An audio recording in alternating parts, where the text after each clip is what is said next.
Olá, bem-vindo. Podemos ter uma conversa de jardim mesmo com chuva?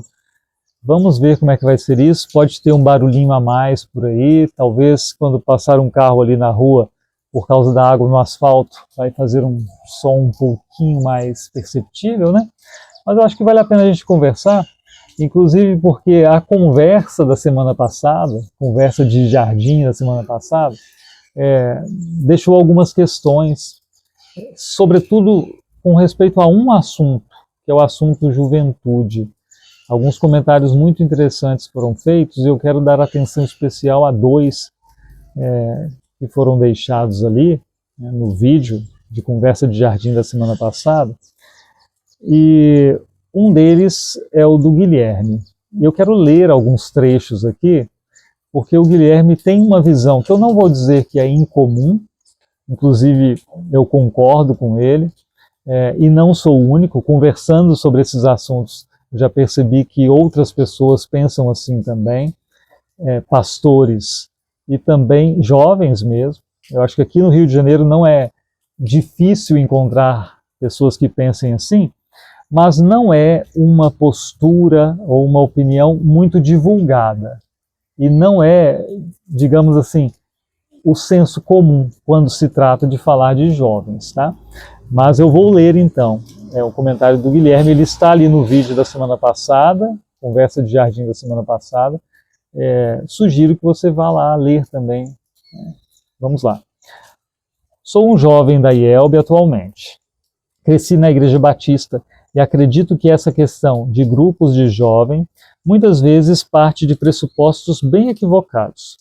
Eu vejo igrejas tentando transformar o grupo de jovens em uma forma de reter os jovens para não perdê-los da igreja.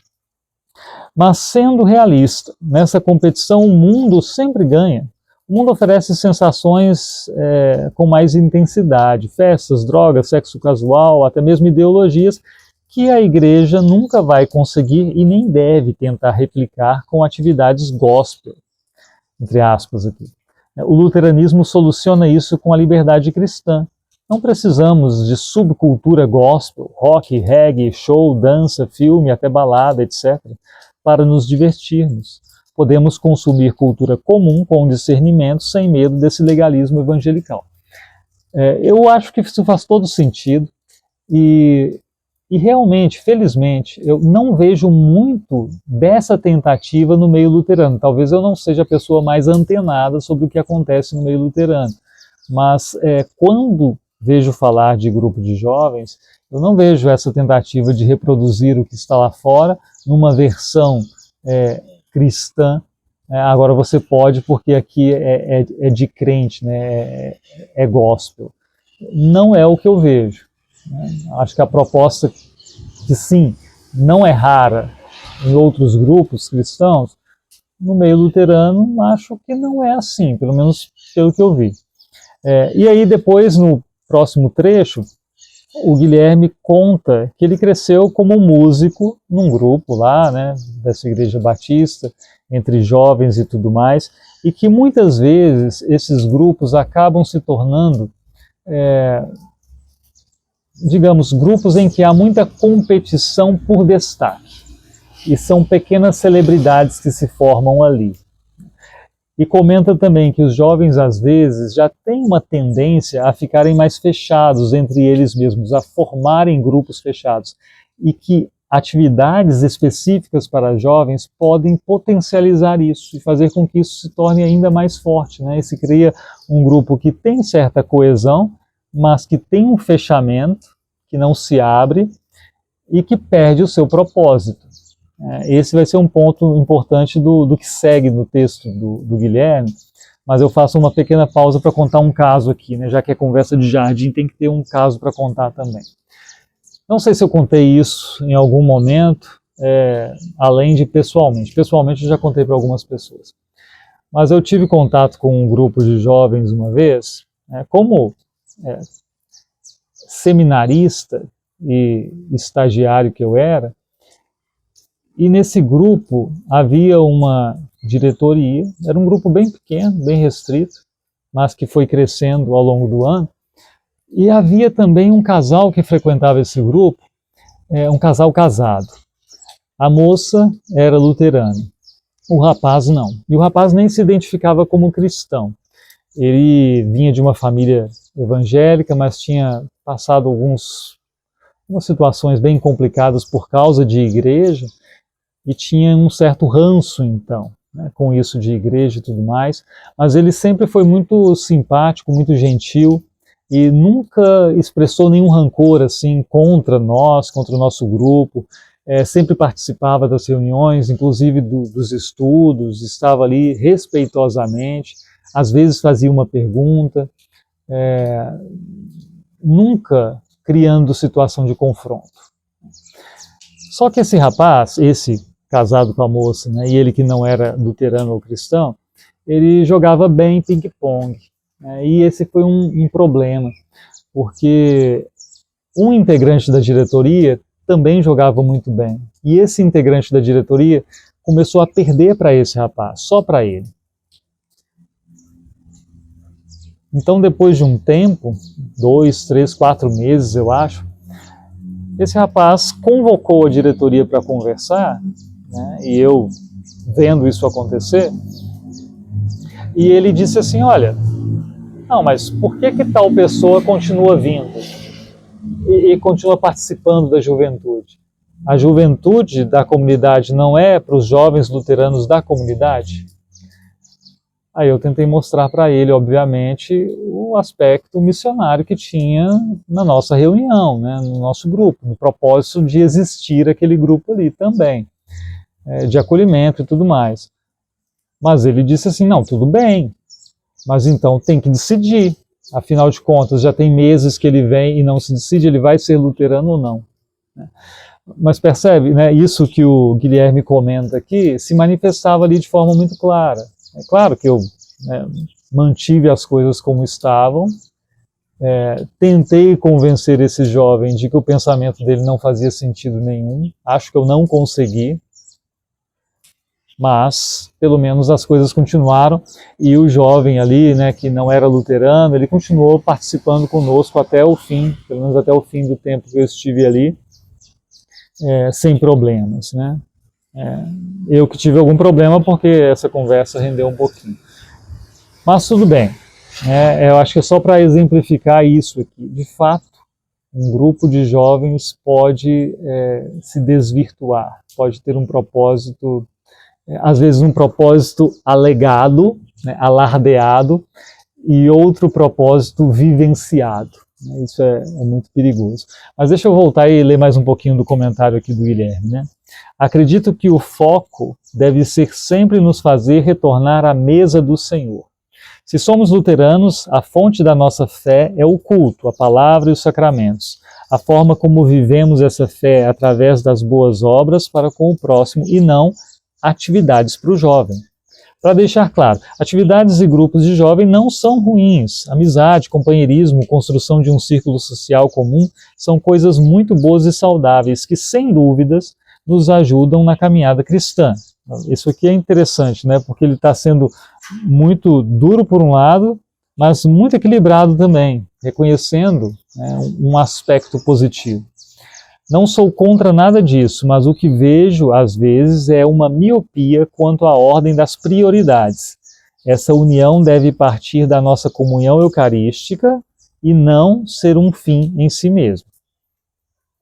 Isso, né, ele vai desenvolver isso mais ao final aqui, né, e dizendo também, acho que isso aqui é interessante, por fim, o convívio intergeracional é o melhor antídoto para esse egocentrismo. Devemos sair da bolha etária e aprender com as famílias e idosos, o que é até um princípio bíblico que também ajuda as gerações mais velhas a compreenderem quem realmente somos, para além de um jovem hipotético. Bom, é muito interessante isso e precisa muito ser considerado, né?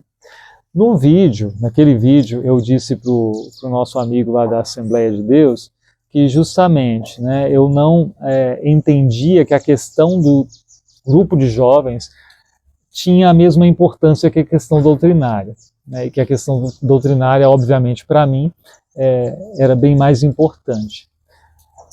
E outra coisa que eu disse também, e aqui vem um ponto que eu queria destacar. Eu disse assim, que as pessoas às vezes procuram uma congregação, como quem procura um serviço, né, uma empresa que oferece um serviço e quer encontrar tudo pronto. E que isso não era o melhor a se fazer. Que às vezes é muito bom você procurar um lugar e ter um lugar também em que as coisas estão por serem construídas. Só que aí eu usei uma expressão que talvez não fique muito clara para algumas pessoas, porque eu não disse assim. E aí você pode encontrar um lugar que não tem grupo de jovens e você vai fazer ali um grupo de jovens. Na verdade, o que eu disse foi assim, você pode encontrar um lugar, uma congregação, que tem coisa a ser feita. E aí você, junto com a congregação, vai observar quais são as formas de servir ali, né? Naquele contexto. Por que eu disse isso? E aí eu vou deixar aqui o comentário do Guilherme, agradecendo pelo comentário, né?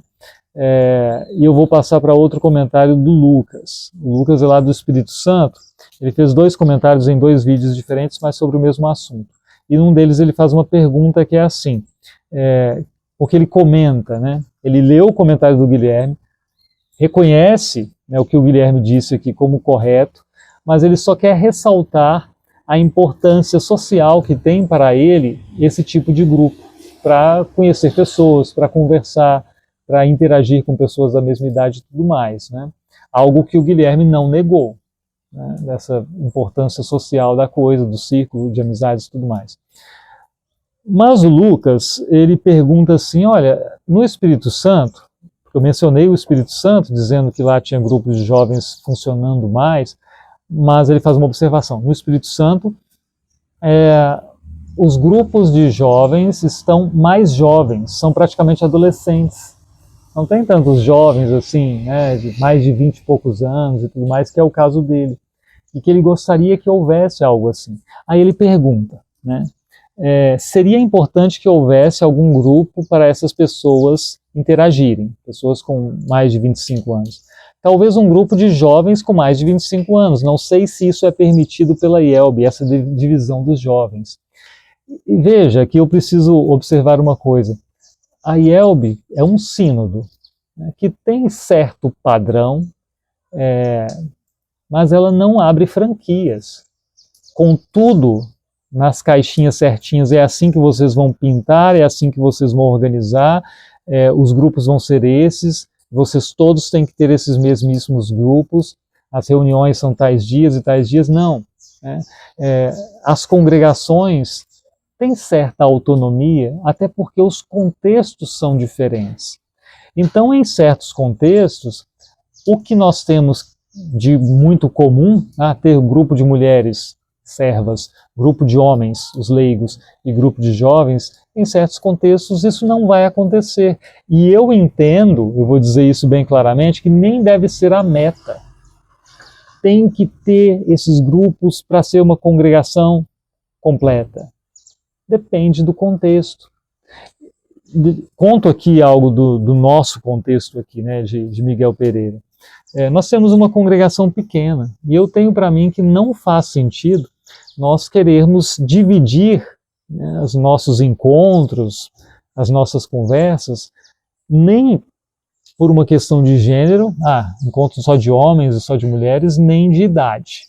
Fazer essa divisão numa congregação que já é pequena é diminuir a possibilidade de encontro, de diálogo.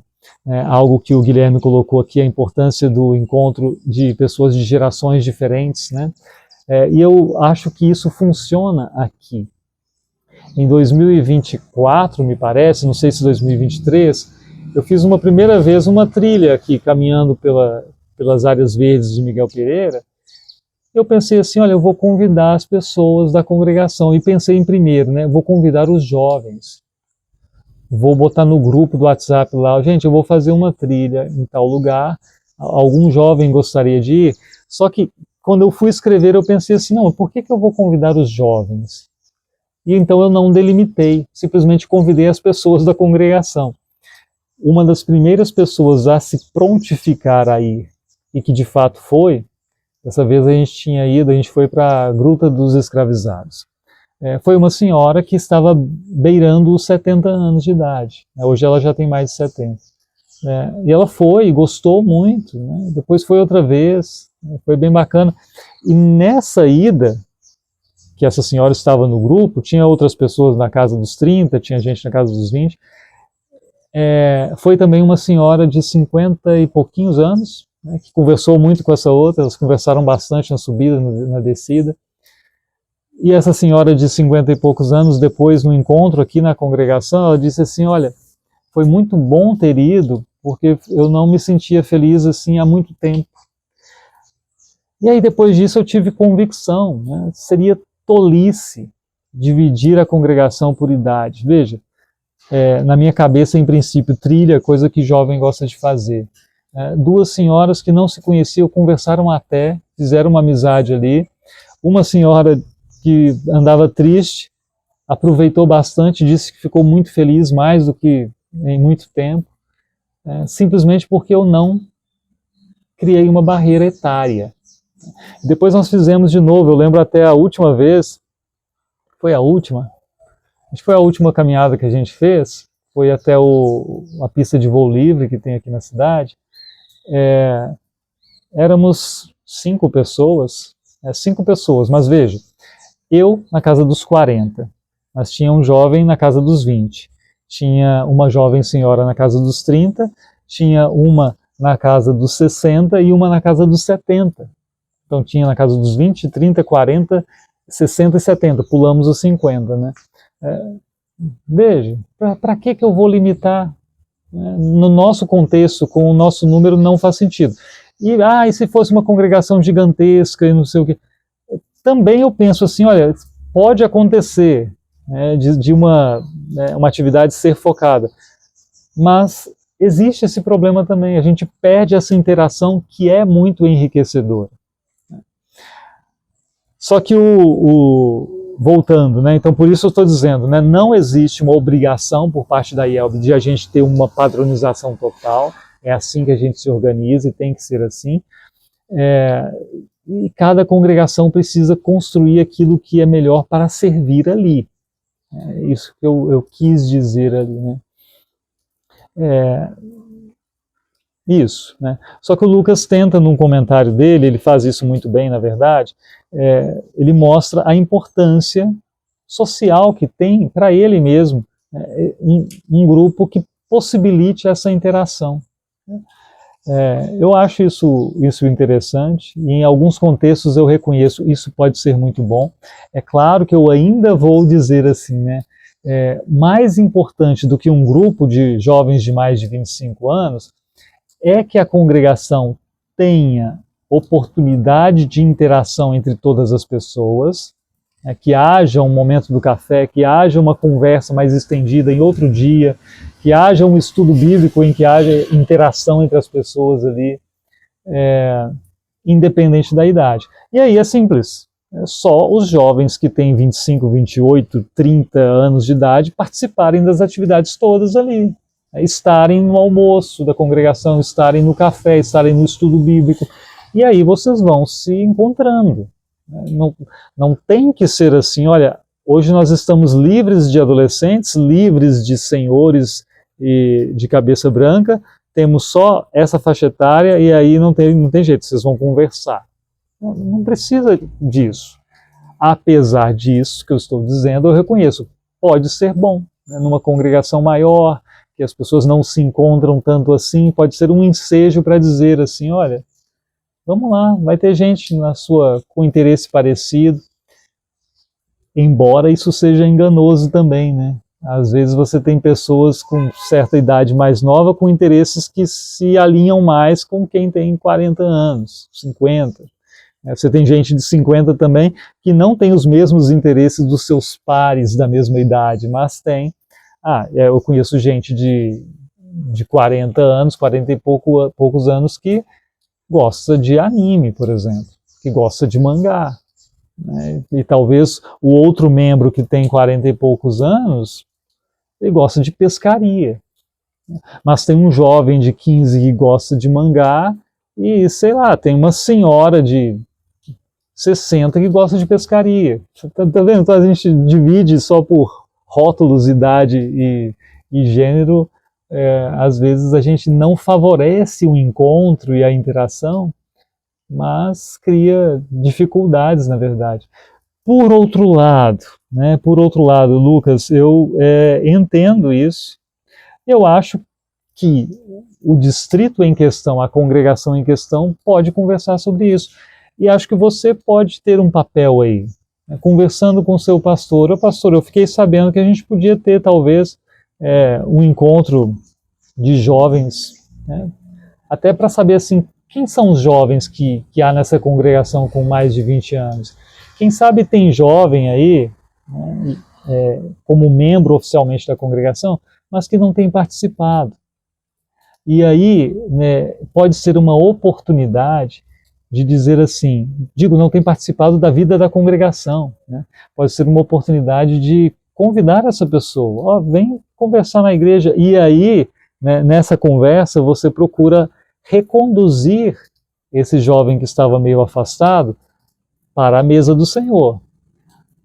Aí a gente volta na conversa do Guilherme lá, né? O grupo, nesse caso, ele está servindo para congregar de fato, ajudar a congregar as pessoas junto à mesa. Não é simplesmente uma atividade qualquer que desconsidera o culto, mas que favorece o culto, né? Favorece a congregação também, a união da congregação. Então, eu acho que, a depender do contexto, pode ser bom e pode ser benéfico, proveitoso. Cabe conversar com o pastor para averiguar essa possibilidade, né? Ele até deixou um link aqui, o Lucas, né, para dizer assim, olha, a questão que eu estou colocando não é desprezível, a ponto de ter sido abordada pelo nobre reverendo Lauro Schneider, né, que eu conheço. Assim, eu acho que eu nunca me encontrei com o reverendo Lauro Schneider assim, pessoalmente, mas eu conheço aqui da internet, né? E eu, inclusive, vi aqui o vídeo no Instagram, que ele deixou o link, né, muito bacana, né, justamente uma discussão sobre isso, né, sobre as juventudes que estão mais jovens do que antes, né, que são mais adolescentes, e o pastor Lauro é lá do Espírito Santo, essa é a realidade. Está chovendo mais agora, vou ter que me ausentar. Mas eu acho que a gente já conversou o que tinha que conversar, né? Ficou claro, né? Passou um tempão também, eu acho que ficou claro, né? Não há uma forma que tem que ser seguida à risca por obrigação, há a necessidade de avaliarmos a melhor forma de servir, de integrar e de manter o foco, né? E de não substituir, como bem observou o Guilherme, aquilo que é o fundamento da nossa comunhão, que é Cristo Jesus, que é a mesa do Senhor, por qualquer outra coisa. E não entrar numa disputa louca com o mundo, como se nós tivéssemos uma versão mais saudável, né, e atrativa de vida divertida. Afinal de contas, nós queremos fazer com que as pessoas sejam seguidoras de Jesus, né, que tomem a sua cruz e sigam a Cristo, e não que elas se vejam sempre mais entretidas. Não é esse o propósito da igreja. Só que, né, nessa nossa tarefa, nós temos, em contextos diferentes, formas diferentes de agir, né, para pastorear o rebanho de Deus. Isso precisa ser feito com sabedoria, com muito bom senso, com muito respeito pela palavra de Deus e com o cuidado de nunca perdermos o foco e nunca confundirmos as coisas. Desculpa pela demora da conversa, né? Obrigado pela visita aqui no jardim nesse dia chuvoso, nesse domingo chuvoso. Eu vou até aí para parar a gravação e para me despedir de vocês. Hoje eu estou pertinho, né? Então é isso. Bênção de Deus, um grande abraço e até a próxima, se Deus quiser.